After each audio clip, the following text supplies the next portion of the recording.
Well, this is subtitled The Hidden Tragedy of Myanmar, and actually Myanmar is pretty hidden itself. A lot of people don't quite know what we're talking about, so we'll be trying to pin that down.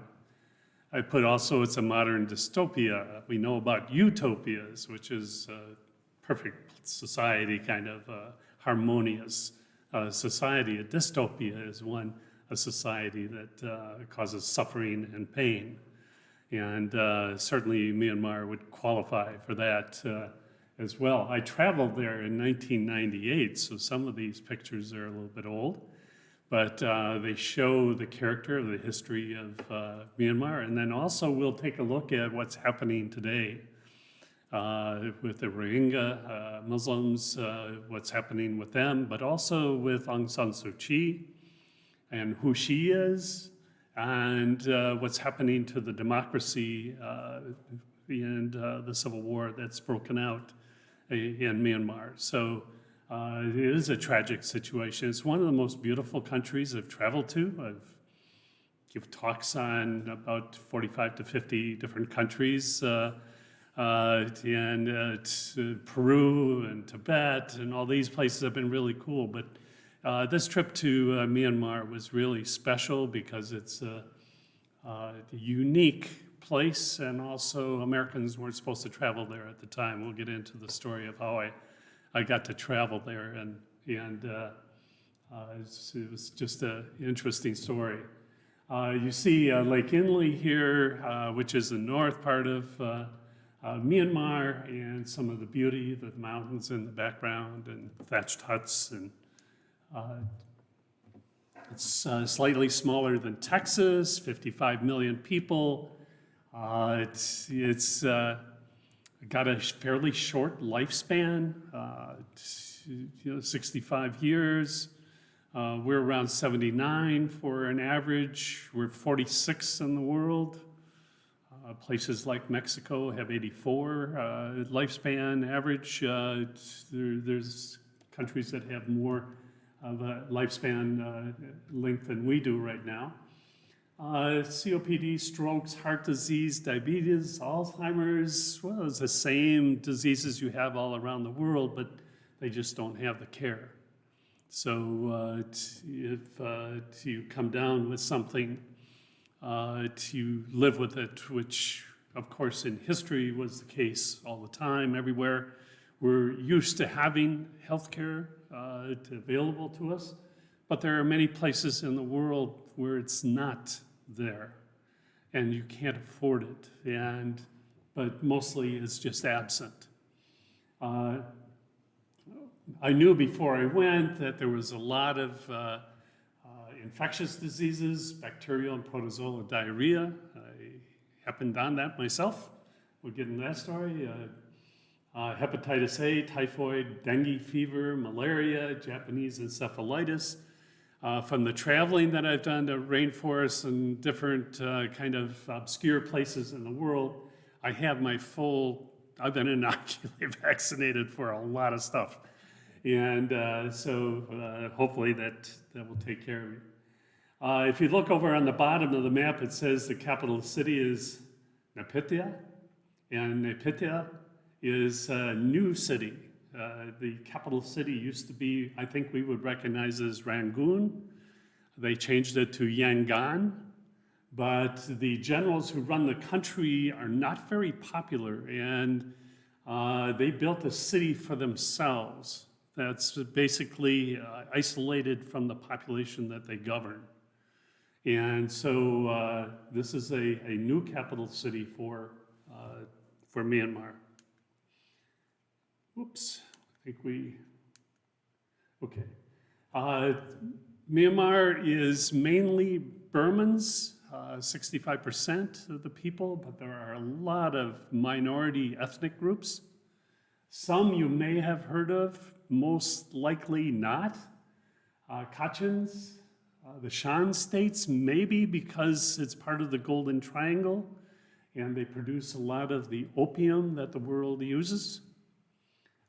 Chin, Arakan, Kaya, and Mon, and the Karen, which again, maybe you have heard of. They were minority that aided the British primarily, became fairly Christianized as a population and have never really integrated into the Myanmar society. So, and here you can see part of the charm of traveling in the north to have this minority woman with her minority costume on, the thanaka, the powdered wood bark powder that smells very sweet. They paint it on their cheeks in usually decorative leaf designs, and it keeps the skin very soft and supple, and it protects you against the sun's rays as well.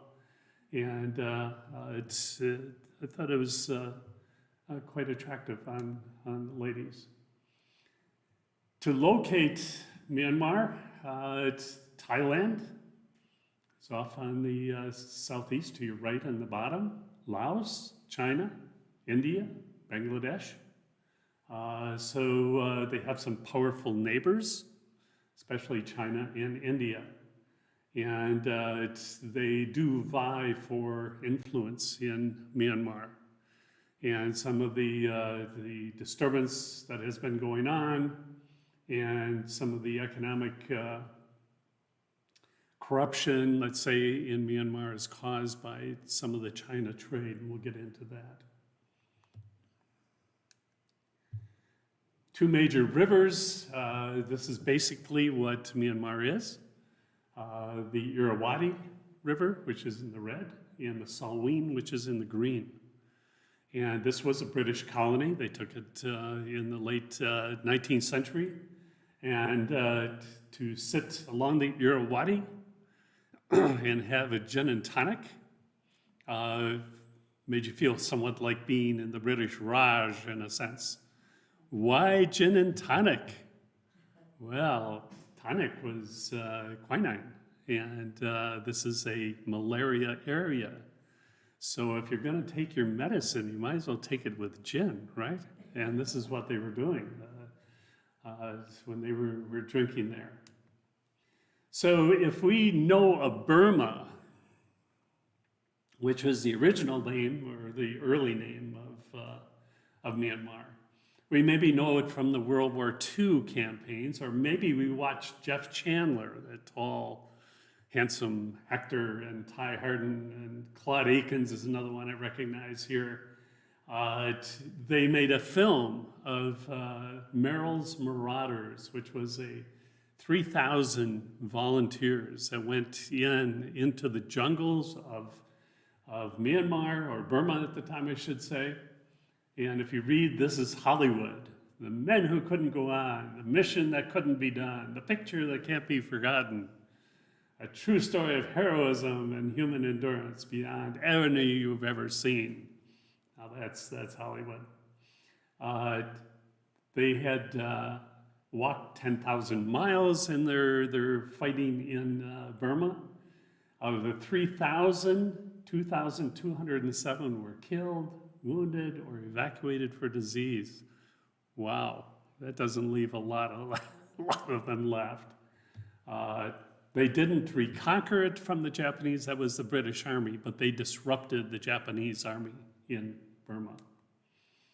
Or you might have heard of Myanmar when Cyclone Nargis hit, killed 138,000 people in one day. It's amazing. Winds up to 215 miles per hour, pushed a 12-foot tidal wave inland. It's very flat in the delta areas of the rivers. So it's 2.5 million people affected, 450,000 homes were lost, at least that many were damaged. The military junta didn't trust foreign aid organizations, so they refused most aid. So most of these people had to help themselves. What had happened is poor peasants had cut down the mangrove forests that had protected the coast. This is part of the reason for such a massive loss. And so this wave could move in unimpeded. The mangrove forest breaks up those waves if they're there. Now facing climate change, rising sea levels, I read that there's a possible or probable 10-inch raise in sea levels over the next number of years. That will flood much of southern Myanmar. And as that happens, where are those people going to go? You know, we haven't begun to see the migration of people due to climate change. Those refugees are going to increase vastly in numbers over time. Heat and severe storms are occurring there more often, just as like they are in the US. So this is the old flag based on the old royal flag of the Burmese monarchy. George Orwell, who was a reporter, was a great author. He was a reporter in Burma, said if we are honest, it's true that the British are robbing and pilfering Burma quite shamelessly. The British imperial control was quite brutal. And if you're noticing and you're watching the funeral for Queen Elizabeth, that there's a lot of discussion now among former colonies of whether they want to keep the monarchy as a figurative head of state. Because the British monarchy was held together with power and might and was not a genteel exercise. So this is the new flag. It's without the writing on it. The writing just designates what the colors are supposed to mean. And it's union, decisiveness, peace, and solidarity. Well, the military that took over, the military junta that ruled, and now rules again in Myanmar, has built no solidarity. There is no sense of union. They're fighting all over the country. There's certainly no peace. And maybe they act with decisiveness, but it's not a good actions that they are following. So this flag, to me, is kind of a false flag. How did I get there? Well, I was on a trip. I was in Bangkok at a bookstore. And these two young college students came up, and they said, "Are you an American?" And I said, yeah, I'm American. "Oh, you must buy this book by Bertolt Lintner." And I said, "Why?" And they said, "Oh, terrible things are happening in Myanmar. We fled from there, and we're refugees here in Thailand." And Bertolt Lintner is a Swedish journalist and author. And this is the story, Outrage, Struggle for Democracy, is the story of the brutal put down. The students in 1988 rose up against the military rule. And they didn't really rise up. They were having these unarmed marches, but in vast numbers. And they were marching on the government to protest military rule. And the military panicked, called out their soldiers, and they just shot the students down. They even chased them back to the university and shot them in the dorm rooms. And it was just a brutal put down of this protest movement. And a year later, in 1989, the Chinese had been watching what had happened in Burma at the time, and they in Tiananmen Square, they also shot down their students and people who were peacefully protesting in that case. And so when I read the book, I said, yeah, I really would like to go there. We couldn't get visas here in the US, but I knew a guy, Chris Gold, who worked for an outfit that took small group trips in Asia, and I contacted him. He says, yeah, I'm going next summer. And he says, come to Bangkok. We go get the visa in Bangkok. And there is no US embassy in Myanmar. I just realized that. But other than that, we'll travel through. So what you'll be seeing now is some of the things that I saw while I was in Myanmar, and then later in the talk we'll get into some of the current news. When you land and you get off the airport, first thing you see, People's Desire, this big bulletin board right out in front so you can't miss it. Oppose those relying on external elements, acting as stooges, holding negative views. Oppose those trying to jeopardize stability of the state and the progress of the nation. Oppose foreign nations interfering in inferior affairs of the state. Crush all internal and external destructive elements as the common enemy. Well, they're talking about us Westerners and people who are listening to us and so forth. So it's a rather startling thing to begin with. And then we saw the Ministry of Transport says, stop AIDS. This is during the big AIDS transmission at the time, by preventing transmission of HIV from you to me and me to you. So I asked the guy, I said, well, why was that the Ministry of Transport? They said, well, we don't produce many things here in Myanmar. And so truckers drive down to Bangkok in Thailand. Well, Bangkok is known for its thriving sex industry. And so the truck drivers would visit the prostitutes in Saigon or in Bangkok and then get infected and then bring it back to Myanmar. So Ministry of Transport was involved. How would you like to learn the alphabet in Burmese? Kind of startling. So we're getting into a little history. Being a history teacher, we have to do that. General Aung San is the major character of Myanmar history. He's the father of the country. He was a soldier under the British colony. When the Japanese attacked, he switched sides and joined the Japanese because he hated the idea that old Burma should be under anybody. It was a proud country, and here was a colony and controlled by the British. So the Japanese said, oh, yes, we must throw all the Westerners out of Asia.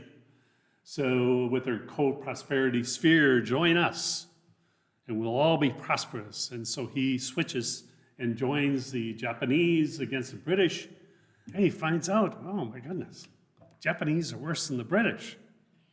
And then also, as time goes on, it becomes apparent that they're going to lose the war.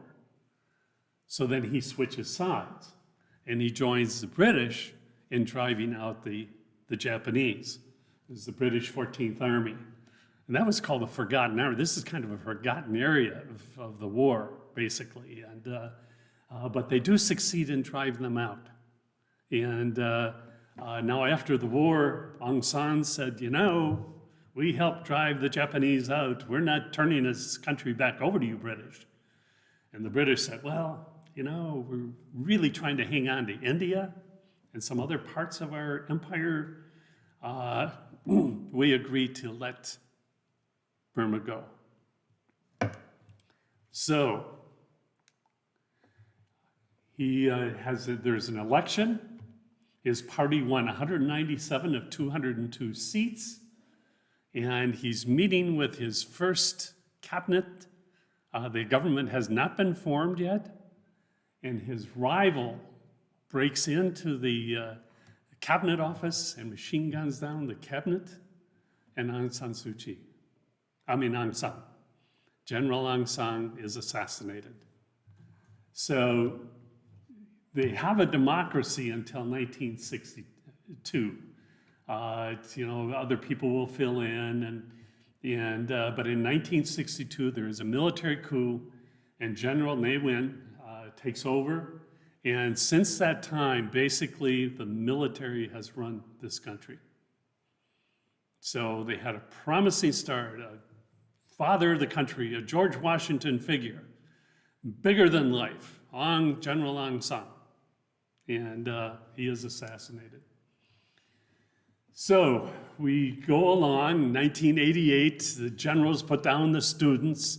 And by 1989, they said, oh, we have pacified the country. Everybody is very happy with us.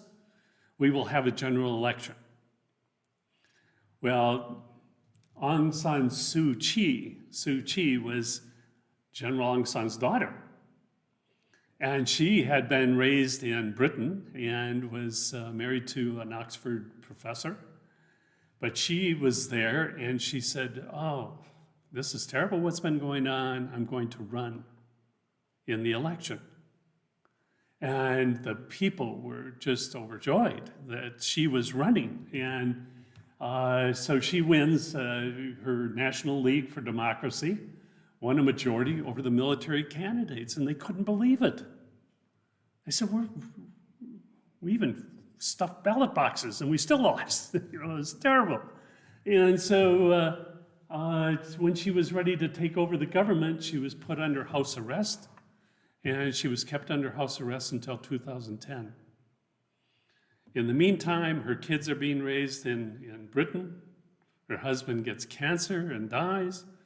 The government says, we'll let you go. Why don't you go there and visit?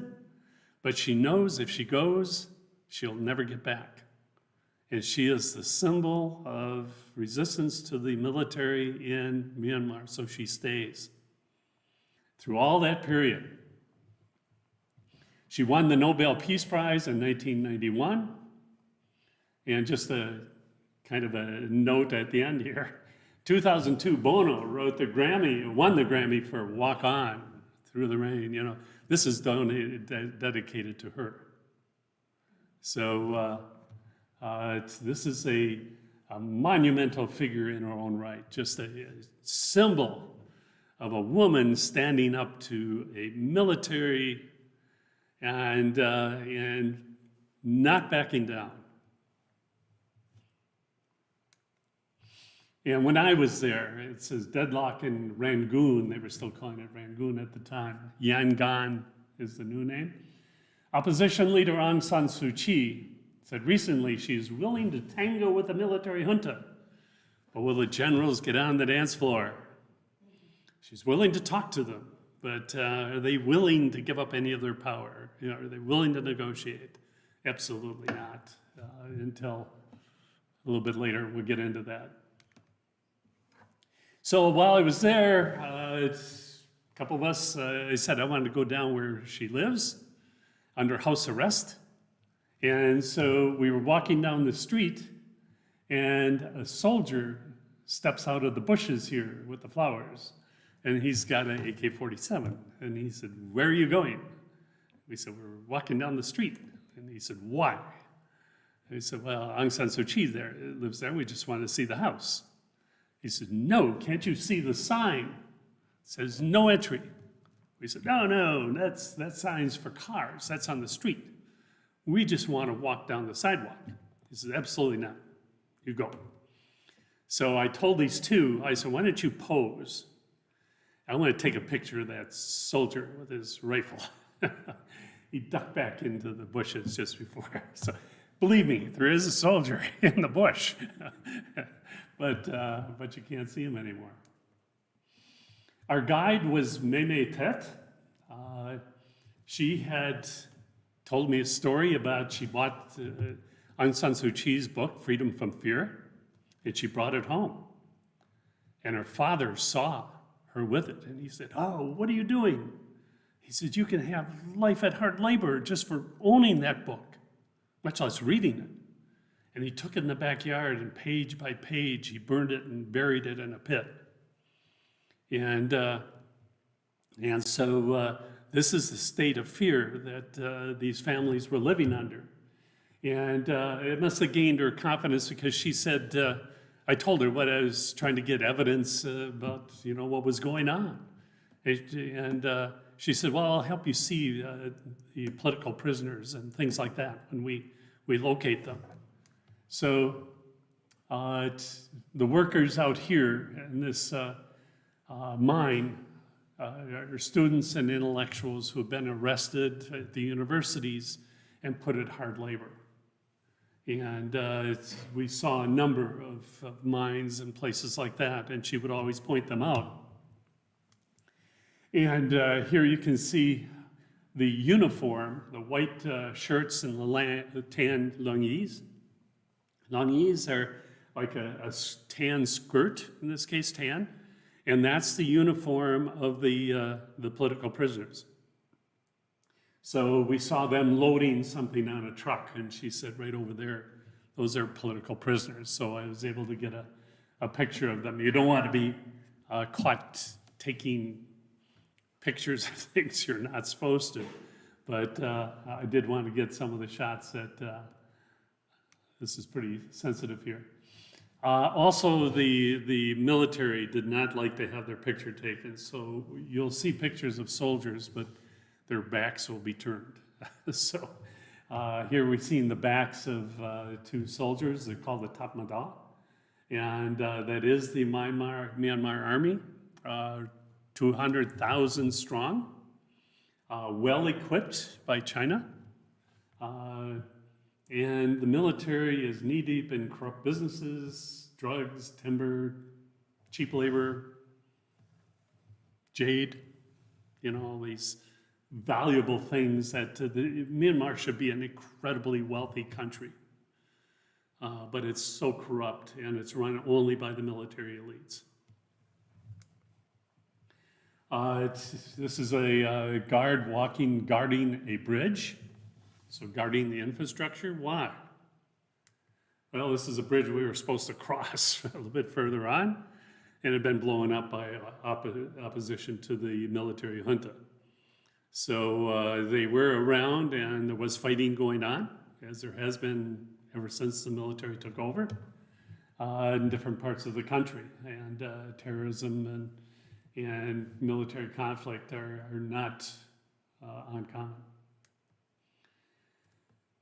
Burman nationalist propaganda through old-fashioned media. You can see the pony, the guy driving, and the loudspeaker squawking out racial and nationalistic. The Burman majority people are really exerting their right to rule over the minorities. There's 135 different ethnic groups: Kachin, Karan, Shan, Mon, you can go on and on and on. And there's constant propaganda about the Burmese, Burman nationalism, and which would be Myanmar now, the strength of the country, and all the opposing forces, that oppose Myanmar, and the U.S. and the West have economic sanctions on them, and this is an attack on them, and so you get a lot of this kind of propaganda going on. It is a Buddhist country, like 85% plus are Buddhist. Theravada Buddhists, if you're familiar with the different types. Buddhism is taken by the government as a form of national identity, and so they splurge on the Buddhist hierarchy to make them support the Burman nationalist cause. And so this is the famous Shwedagon, which is the central in Yangon, or Old Rangoon, the biggest pagoda. And they spent 50 tons of gold leaf, gilding the pagoda. And it's a symbol of Burmese Buddhist nationalism today.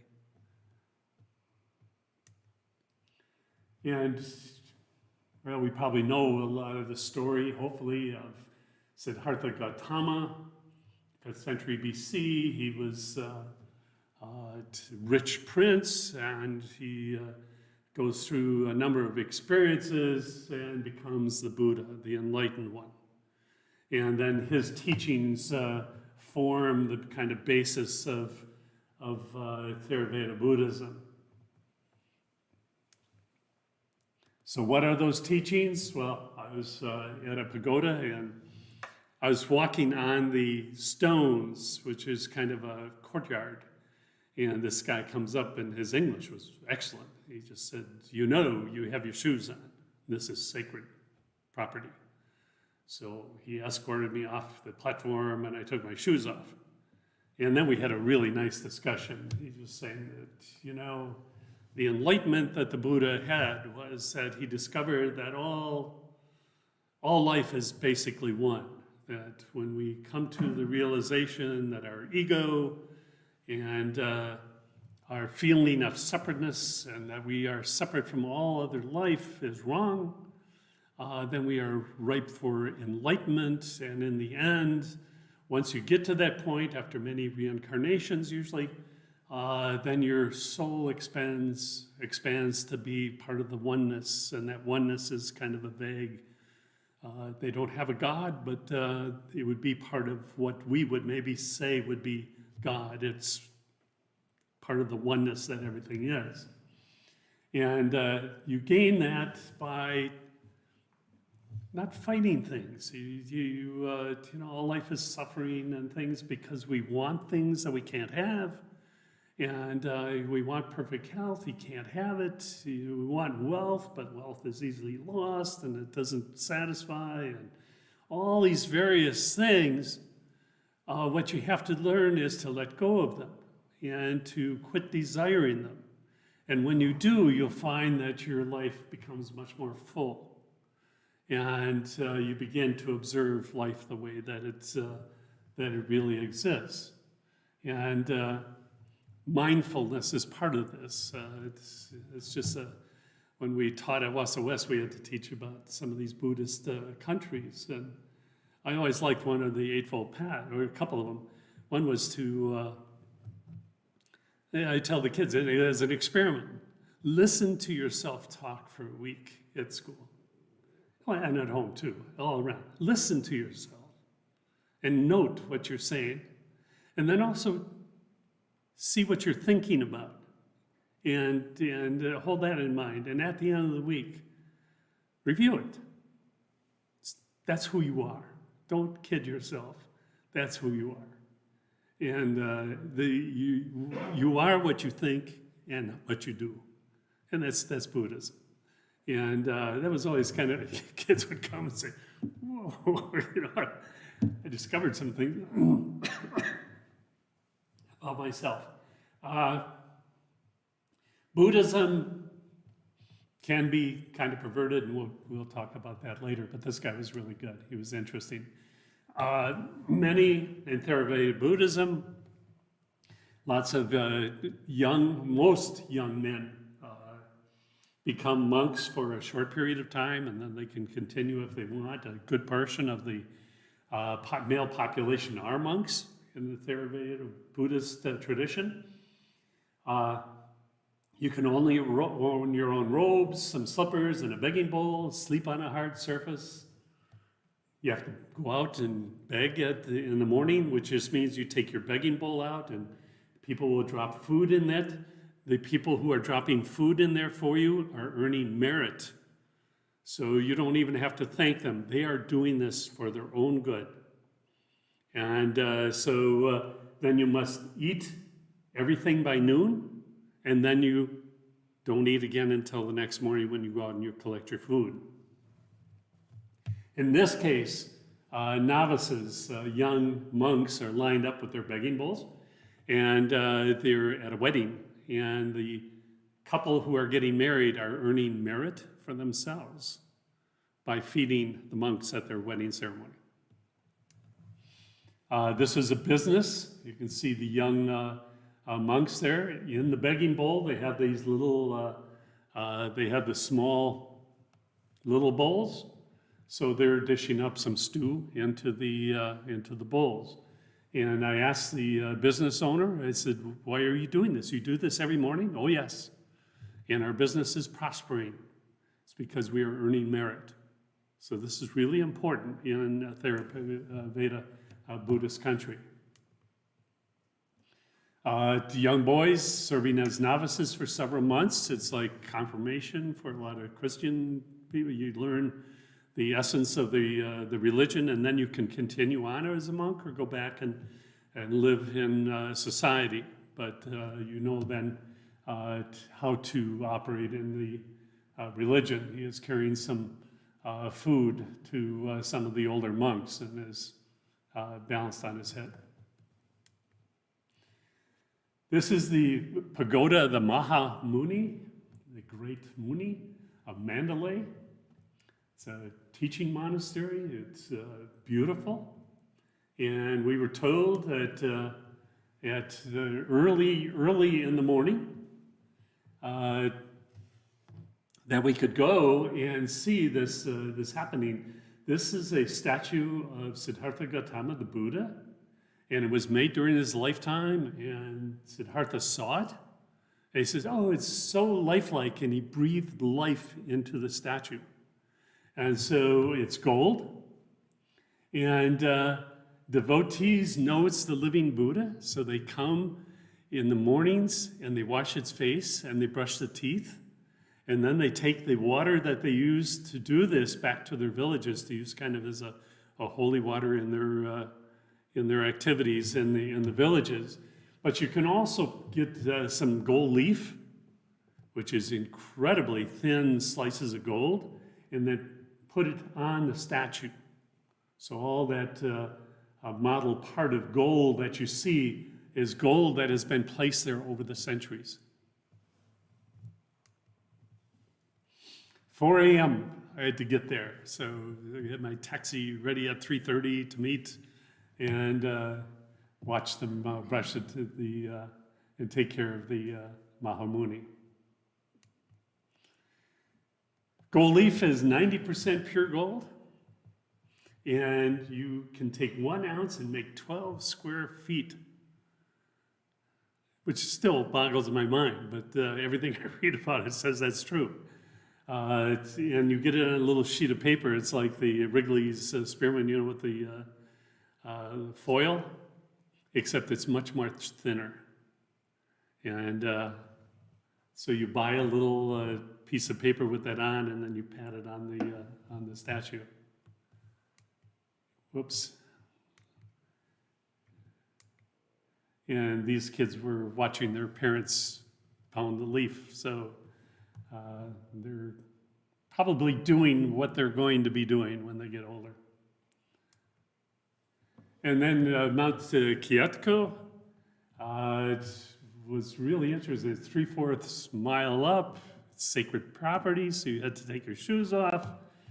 About 900 steps. And when I got up there, I'll tell you, I was really, really feeling it. And I came back to the Y and I said, you know, I've seen these step machines that go around. I said, that's great exercise. And then about 6 months later, we ended up with step machines. So I don't know if that was my suggestion or not. But you go all the way up to the top. Why? Why do you go up there? Well, there's a 24-foot stupa. It's covered in gold leaf. And it's on this golden boulder, and it's all gold leaf on it. And it's balanced on this cliff edge with one of the Buddha's hairs. And it is really sitting there precariously, but it is still there. So this is a place of worship for, or at least contemplation for Buddhists. And I just thought medicinal foods, animal organs, these things were really interesting. And it was hot and it was humid. So I think if you'd eat some of this medicine, you maybe would need some medicine, I don't know. But, and you could get fast food on the way up, but we didn't partake of that as well. And Pandaya Cave is another place where you go to earn merit. And it has around 9,000 Buddhist statues that are just stashed away in there. Why? Well, people, when they're doing well, they can afford a statue. They will buy a statue and bring it to Pandaya Cave. They will earn merit. And this will lighten their souls and get them closer to a higher reincarnation and closer to realization of what the Buddha discovered in enlightenment. Daegu in Myanmar, the reclining Buddha, 180 feet long. It's created in 994 or 994 AD. Why? Well, person's doing well, really wealthy. You gain great merit by doing this. 9th to 13th centuries, Bagan was the capital of Pagan, a great kingdom in the area of Burma, Myanmar. And to earn merit for the kingdom, 10,000 temples, 2,200 of them still exist. And we bicycled around in here. Why did it disappear? Well, the Mongols conquered and destroyed the Bagan Empire at that time. But you can see how beautiful in the evening when the sunlight casts some light on the temple spires.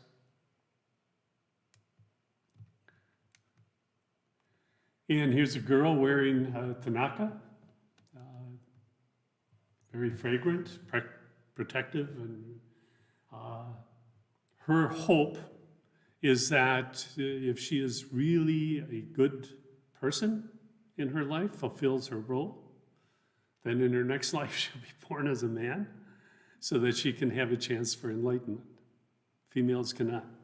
So it's a rather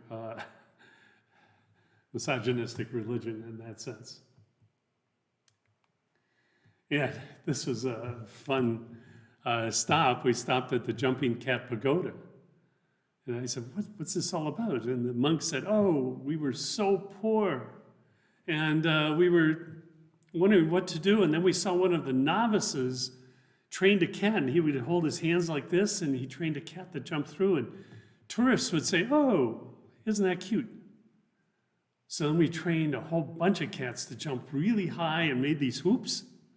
And now tourists come and stop here with buses, and we have our money boxes, and they fill them. And now we're pretty wealthy. When I was there, they were counting money. And that looks like a lot, but a lot of their paper money is worth a fraction of a penny. So, if we put in some dollars, whoa, that was big news. But a lot of these are extremely small amounts of money, but it's a thriving pagoda, so that's what they were concerned about. We also stopped where they were making woven mats out of gems and gold leaf. And here are the girls sewing precious stones into them. And here's a young woman who's working on it, a young girl. And everybody went into the store to look at them because these things were for sale. I stayed back and I was talking to the young girls through our interpreter. I said, how many days do you work? 7 days a week. 52 days, weeks a year. This is a sweatshop. I asked the girls about school and they all giggled. I mean, really cute kids. And they were chattering among themselves, but this is their life. And when we left, you can do this just out in the open. One of the women in our group said, isn't that nice that they're learning a craft like that? I said, I talked to them, and this is a sweatshop. They're being exploited in every possible way, but unless you stop and look, it's like trafficking here, even in Wasa, it happens, and unless we can see it, it occurs. So I stopped at a kiosk, and this older lady on the right was waiting on me, and I said, you have the neatest, cleanest little store that I've seen in all of Myanmar. She just beamed, and she said, well, she called her kids in. She says, these are smart kids. They should be in college now, but the universities have been closed almost all the time since the military junta is 1988 put down of the universities. They have opened for short periods of time, and then there's a protest and they close them down again. So she said there's no role for them, but they're helping me with the store. And just kind of another sad story, but you can see the bright-looking young faces here. The Shan states are over in the red. The Kachin states are up on top, but the Shan states are the big glob in the middle on the red on the right. And then the Karen state is red down on the bottom there as well. The Shan states are about 62,000 square miles, which makes it about the size of Norway. Mountains, uncontrollable ethnic groups have their own armies up here. In 2020, they produced 446 tons of opium. And if you know opium, then it's cut many, many times. They'll mix it with stuff. So those tons makes a lot of opium products. It's part of the Golden Triangle and very uncontrolled. So if you're wondering where some of the opioids come from, right here. So what do we do when we make war on opium? We go and spray the poor farmers whose only chance of making a living in those barren hills is by growing poppies. They get paid very little by the people who collect the opium and then refine it and manufacture it and so forth and distribute it. That's where the money is. So our usual attack on our drug war is usually on the poorest, least able to sustain their lives group of people, rather than the people who are really taking advantage of them. But this also is part of Myanmar. Boy, this is up in the Shan states. This is a market. A lot of ethnic people up here. So the markets were really fun. People dressed in their native costumes, and most of them have their own ethnic armies. And a lot of them are right now in revolt against the military junta. So there's fighting going up there as well, but look at the beautiful products.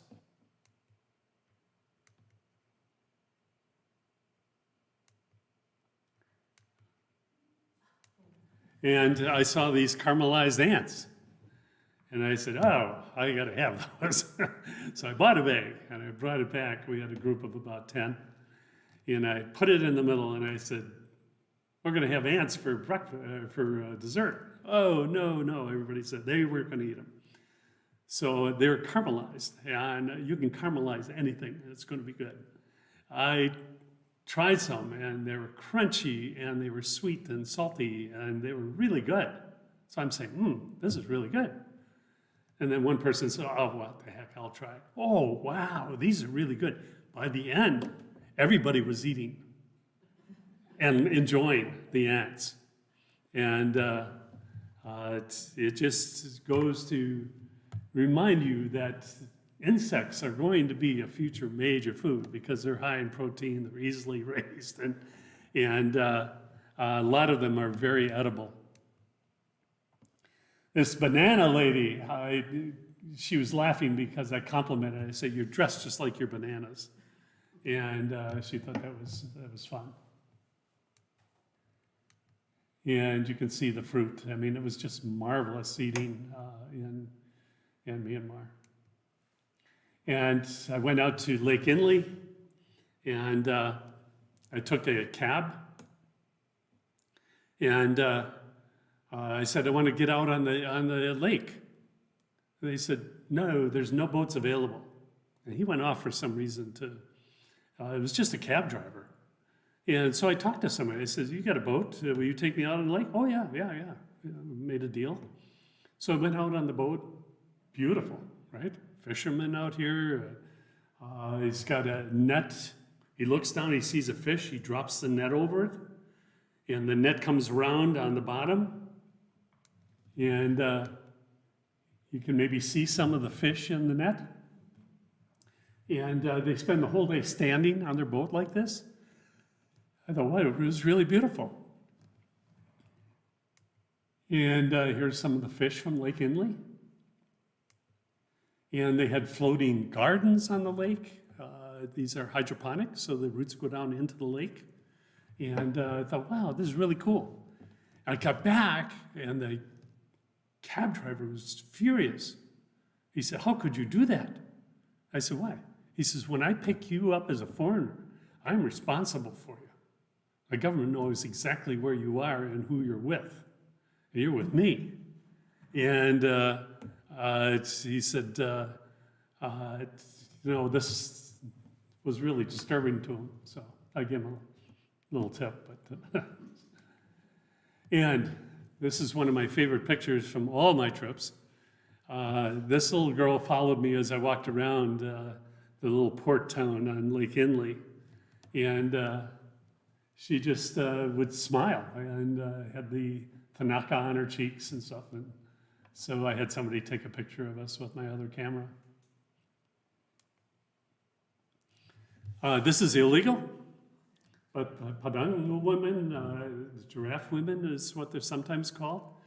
It belonged to a small tribe, and their women were always being raided. And so they solved their problem by making their women useless. You put a brass coil every year on their neck. And it doesn't push the neck up, it pushes the shoulders down. But the neck muscles will atrophy. So if you took those brass rings off, their heads would not be supported by their necks anymore. And it's a kind of a terrible deformation. These men were doing that to these women to sell them for photography purposes. And I'm still ashamed of myself, but I did pay, I had to, if I was going to get the picture, but I wanted to talk against it. But I wish I hadn't, in a sense. But on the other hand, I think people should know that this kind of thing goes on. And it's terrible. Betel nut chewing, it's the acacia nut, turns the mouth bright red and wears the teeth down because you have to slack the acid with limestone, and it wears the teeth down, and so you see older people with just kind of nubs of teeth, and their mouth is bright red, and just like you hold it in your cheek, just like you would tobacco, chew tobacco, and then they would spit on the sidewalk, so you have these red spots all over as you're walking down the sidewalk. And here's all the different implements he's mixing up and wrapping it, and people are paying for it.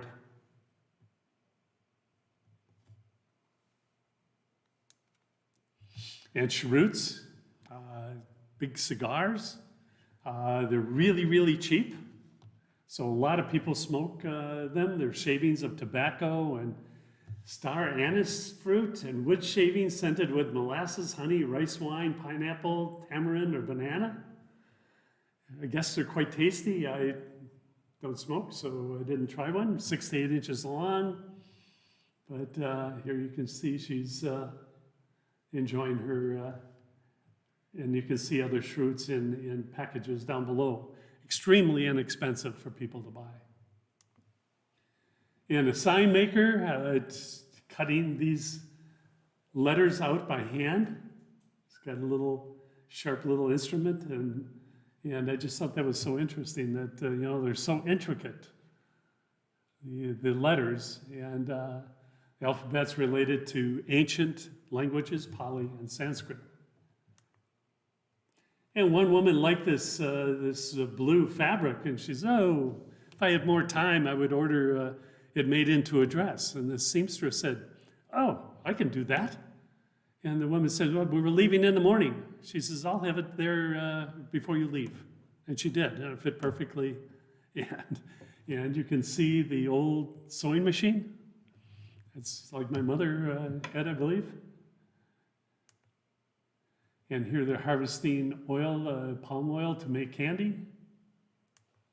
And there the candy is being made, so I bought some.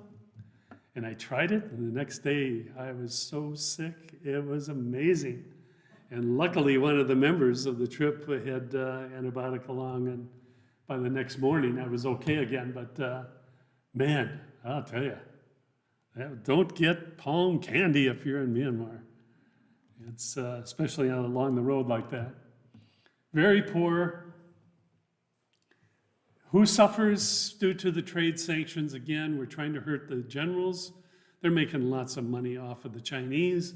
It's the common everyday people. There's a lot of malnutrition and just plain absolute poverty. And most machines are old, but this tells a little bit about Myanmar. The monk is sitting up on top. The men are sitting inside. Who's pushing?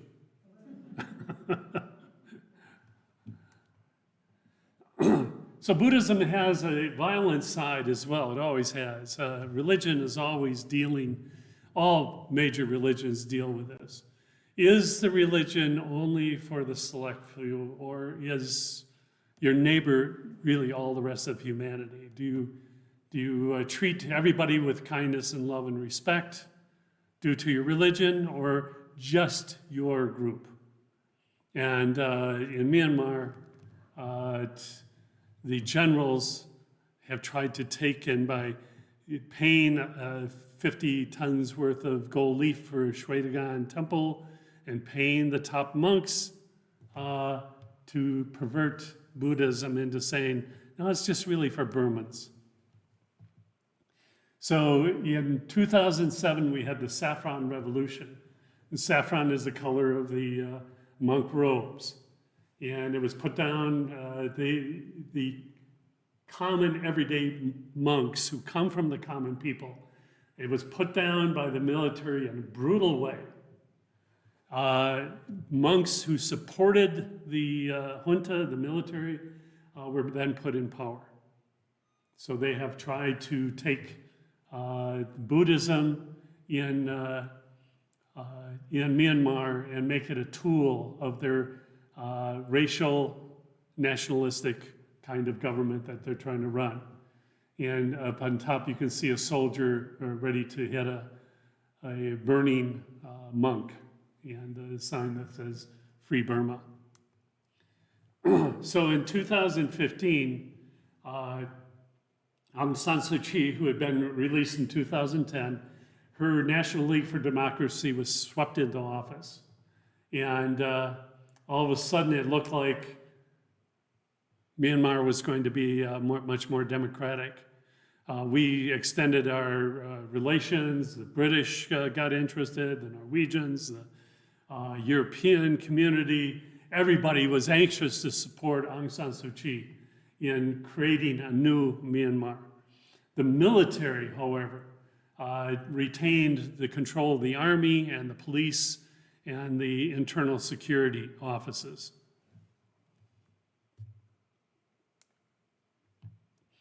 And she went from being under house arrest then in 2016 to be the unofficial head of government. She had to deal with the generals because they had the military and police power, but things were changing and things looked promising. She didn't dismantle the instruments of repression because they weren't under her control. We're not sure what her feelings were toward some of the minorities and ethnic groups. She is a Burman and maybe subject to some of the Burman feeling of superiority as an ethnic group. But in 2017, when they attacked the Rohingya, where are the Muslims in the far western part of Myanmar, they were violently driven from Myanmar, and there was torture, and there was lots of killing that was going on. And the explanation by the generals was that these were not people who were native to Myanmar, but Bengalis, Muslims, who had come recently, and they were now throwing them back out. Not true, it was fake news.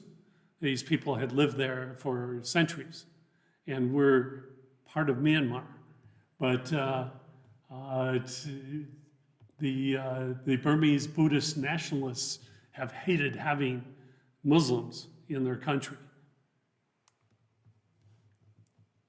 Aung San Suu Kyi did not talk out against this, and so she lost a lot of respect in Western countries, who began to withdraw some of the rewards and things that they had offered her for when she took back into power. Condemned internationally, but really popular among the Buddhists and 85% of people in Myanmar are Buddhists. Facebook was a big promoter of this. And what they were doing was spreading lots of fear. There's 160 million Muslims in Bangladesh, just to the west, and another 250 million Muslims to the west in Indonesia and Malaysia. And the fear was being spread that this was a beginning of a Muslim invasion and that Buddhism would be removed from Myanmar. And so they had to defend themselves by destroying these people. And they basically have done that. In 2021, there was a coup by military generals to again arrest Aung San Suu Kyi. She had just won an election, and they were afraid that she was going to change the constitution so that the army and police would not be under military control. They would become under civilian control. And so they saw her as a threat. And so here she is being tried with some of her government officials. And she was arrested in 2021, charged with corruption and violating COVID protocol. She can face up to 163 years in prison. And that's about where we're at right now. And in response to that, because the military junta has very little support throughout the country, there has been a revolution rising up of many different groups revolting against the government and the military. And you can see the signs with her picture and saying free Aung San Suu Kyi. And hundreds killed, thousands detained, many tortured, and this is going on. Why don't we hear about it? Because there's an absolute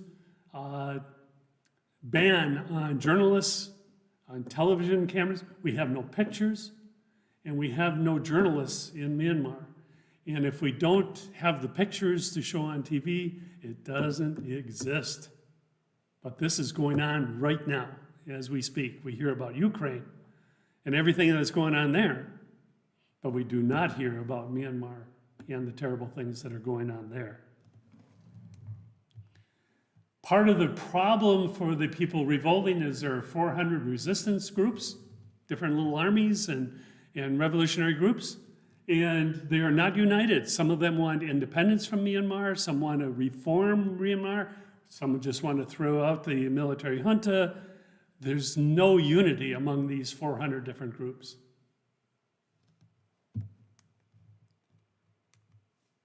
So the Tatmadaw, the army of targets resistance groups, helicopter gunships and airstrikes, Chinese armaments. Economy is near collapse, 14.4 million people in humanitarian need. Lots of people being tortured.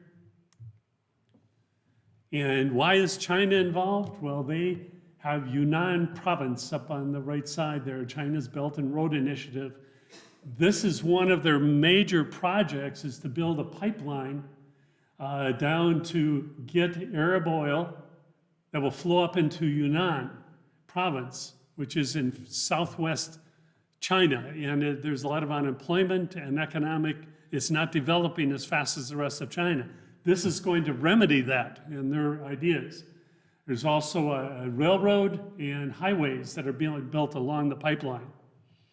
And these are really considered to be important by China. And so they are siding with the military and suppressing the insurrections. And if you see in the yellow up on the right corner where it says Wa states, they are almost part of China now. The Wa have a powerful ethnic army. And the Chinese say, look, Myanmar, if you behave and do what we want, we're massively going to invest in your country. If you don't, we're arming the Wa and other ethnic groups, and we're going to cause you a lot of trouble. And so the people in Myanmar, the government and the country are in real trouble. Who supports the military junta? Russia, China, India, Laos, and Cambodia. Basically authoritarian states and ex-communist states, except for India, and India is authoritarian right now. So, new face of Myanmar, General Aung Hlaing, military junta, corruption's rampant. How to maintain Myanmar's independence and identity from China is important to him. And yet, that's the only country that's giving them substantial aid so the military can maintain power. So this is the face of Myanmar today, unfortunately. Tata, which is goodbye, and sunset over Pagan again. A beautiful country, a place that the people that I met were wonderful people. You just really feel badly that they have to suffer like this, and they've been suffering for a long, long time, basically since 1962, although with the revolts in 1988, the repression has become much more severe.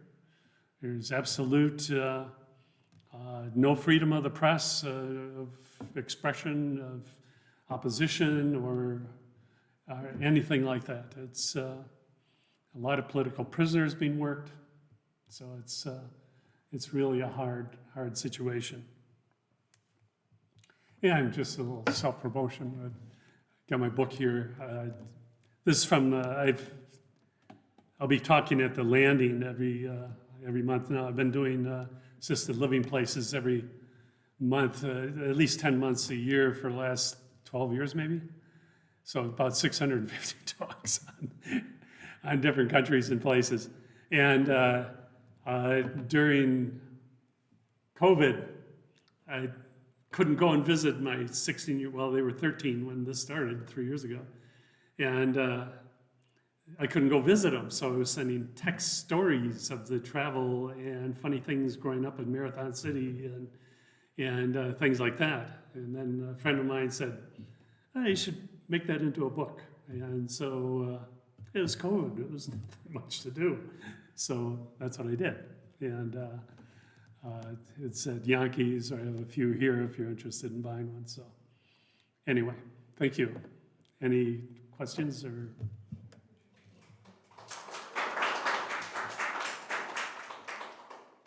Yes? You had said at the start that we weren't supposed to travel there. How were you able to go there? Well, you know, this is 1998, so it was before this current round of intense fighting throughout the country.